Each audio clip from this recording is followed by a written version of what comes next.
हाँ तो बच्चों कल मैंने तुम्हें बताया था इंटेरोगेटिव सेंटेंस। अब आज तुम्हारा नेक्स्ट सेंटेंस है इंपरेटिव सेंटेंस। इंपरेटिव सेंटेंस को हिंदी में कहते हैं आज्ञा सूचक वाक्य। ऐसे वाक्यों से ऑर्डर, परामर्श, एडवाइस या प्रार्थना, रिक्वेस्ट प्रकट होती है। तो इन वाक्यों को जहां ऑर्डर, एडवाइस या रिक्वेस्ट का भाव प्रकट होता है उनको इंपरेटिव सेंटेंस कहते हैं। इसमें कर्ता यू छिपा रहता है तथा वाक्य सीधा फिनेड वर्ब से आरंभ होता है। इसको डायरेक्ट से इनडायरेक्ट में परिवर्तन करने के नियम इस प्रकार से हैं। जैसे पहला नियम है रिपोर्टिंग वर्ब सेड को हम भाव के अनुसार बदलते हैं। यदि वाक्य में आज्ञा का भाव है ऑर्डर का तो रिपोर्टिंग वर्ब को ऑर्डर्ड या कमांडेड आदि में बदल देते हैं। और यदि वाक्य में सलाह का, एडवाइस का भाव है तो रिपोर्टिंग वर्ब को एडवाइस या अर्ज्ड में बदल देते हैं। और यदि वाक्य में रिक्वेस्ट, प्रार्थना का भाव है तो रिपोर्टिंग वर्ब को रिक्वेस्टेड या इम्प्लोर्ड आदि में बदल देते हैं। नेक्स्ट रूल है इसका, रिपोर्टेड स्पीच के वर्ब के पहले टू जोड़कर वर्ब को हम इंफिनिटिव बना देते हैं। जैसे the teacher said to me, the teacher said to me, comma, inverted comma, sit in your class and learn your lesson. तो इसको देखेंगे हम, टीचर कह रहा है कि अपनी कक्षा में बैठो और अपना पाठ याद करो। तो इसमें आदेश का भाव है तो इनडायरेक्ट में हम रिपोर्टिंग वर्ब को ऑर्डर्ड में बदलेंगे। The teacher ordered me to sit in my class and learn my lesson. ये होगा इसका इनडायरेक्ट। जैसे नेक्स्ट एग्जाम्पल देखें, he said to his friend, comma, inverted comma, work hard. उसने अपने मित्र से कहा। तो मित्र को सलाह देता है तो इसमें एडवाइस आएगा रिपोर्टिंग वर्ब में। तो he advised his friend to work hard, उसने अपने मित्र को सलाह दी कठिन परिश्रम करने की। अब अगला रूल आता है रिपोर्टेड स्पीच के वोकेटिव केस के नाउन को रिपोर्टिंग वर्ब का ऑब्जेक्ट बना देते हैं। जैसे कि पहले साधारण वाक्यों में जो वोकेटिव केस में बात होते थे उनको हम क्या करते थे, रिपोर्टिंग वर्ब का ऑब्जेक्ट बना देते थे। इसमें भी यदि कोई शब्द वोकेटिव केस में आता है तो रिपोर्टिंग वर्ब का ऑब्जेक्ट बन जाएगा।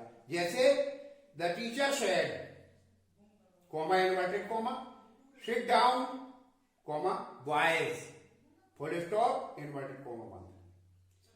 तो ये हो जाएगा the teacher ordered the boys. The boys ये था जो ये ऑब्जेक्ट बन गया रिपोर्टिंग वर्ब का। The teacher ordered the boy to sit down.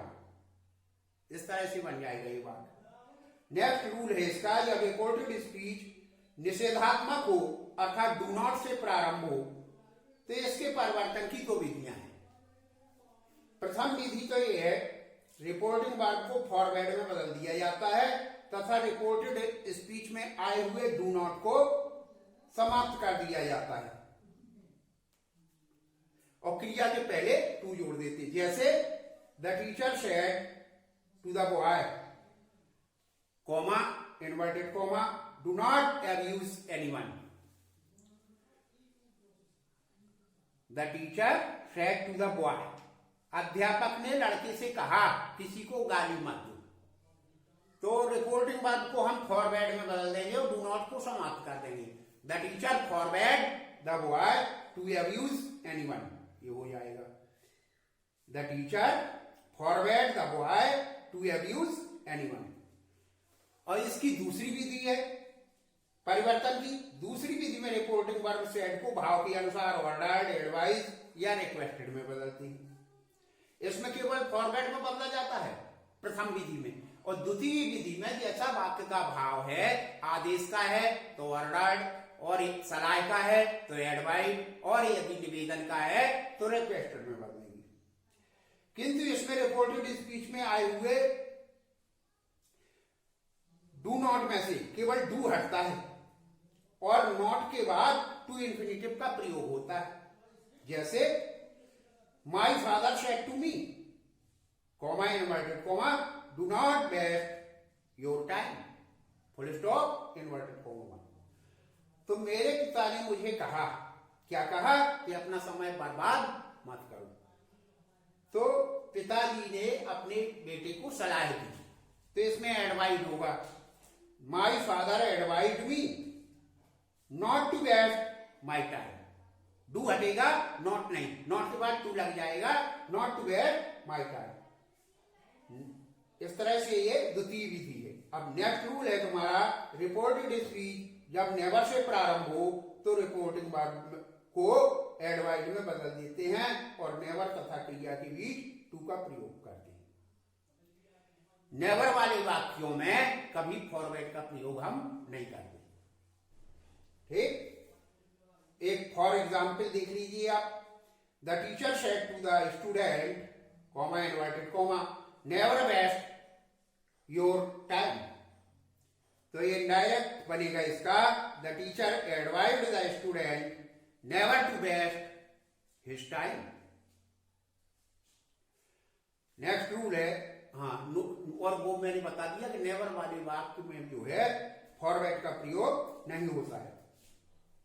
Next rule है, जब रिपोर्टेड स्पीच में सर, प्लीज या काइंडली आदि शब्द आए तो इनडायरेक्ट बनाते समय हम इन शब्दों को हटा देते हैं और रिपोर्टिंग वर्ब को रिक्वेस्टेड में बदल देते हैं। जैसे the student said to the teacher, comma inverted comma, sir, comma, mark me present, full stop inverted comma. The teacher requested, the student requested.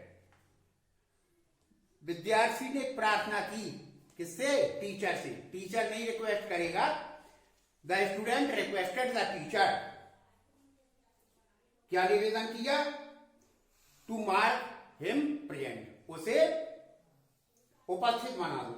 Next, Ram said to Shyam, Ram ने श्याम से कहा, comma inverted comma, please come and tell me something, कृपया आओ और मुझे कुछ बताओ। तो ये इनडायरेक्ट में बनेगा, Ram requested Shyam to go and tell him something, जाओ और उसे कुछ बताओ। इसमें ये मुख्य बात है, सर, प्लीज और जो काइंडली शब्द आते हैं इनडायरेक्ट में परिवर्तन करते समय हम इन शब्दों को हटा देते हैं, इनका भाव केवल रिपोर्टिंग वर्ब से ही स्पष्ट हो जाता है। नेक्स्ट रूल है, यदि रिपोर्टेड स्पीच में इफ से प्रारंभ होने वाले क्लॉज में सलाह का भाव है तो इनडायरेक्ट स्पीच में शुड का प्रयोग अच्छा माना जाता है। जैसे my mother said, comma inverted comma, if you suffer from cold and cough, comma, consult a doctor surely, full stop inverted comma. तो ये इनडायरेक्ट में बदलेगा, my mother said if I suffered from cold and cough I should consult a doctor surely. इस तरह से बनेगा ये। कुछ इंपरेटिव सेंटेंस ऐसे होते हैं जो देखने में इंटेरोगेटिव जैसे लगते हैं पर वे वास्तव में इंटेरोगेटिव होते नहीं हैं, इंपरेटिव ही होते हैं, क्योंकि इनमें विनम्रता पूर्वक प्रार्थना का भाव झलकता है।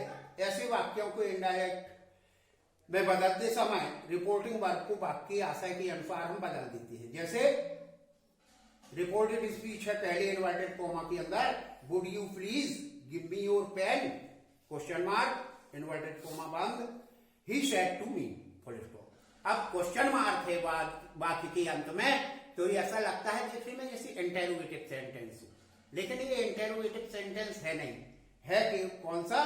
ये इंपरेटिव ही है, तो ये बनेगा, he requested me to give him my pen, he requested me to give him my pen. जैसे नेक्स्ट एग्जाम्पल है, he said, comma inverted comma, could I use your phone, question mark, inverted comma बंद। तो he requested me to use my phone. इस तरह से ये कुछ sentence ऐसी होती है जो देखने में इंटेरोगेटिव जैसी लगती हैं, पर ये वास्तव में इंटेरोगेटिव होती नहीं, ये इंपरेटिव भी होते हैं। इनसे विनम्रता पूर्वक प्रार्थना का भाव लगता है। ये तुम्हारा इंपरेटिव सेंटेंस समाप्त होता है। अब आगे आएंगे वो चैप्टर जो उनमें जैसे इंपरेटिव सेंटेंस में लेट को बदलने के नियम होंगे जो कल बताया जाएगा तुम्हें। Thank you students.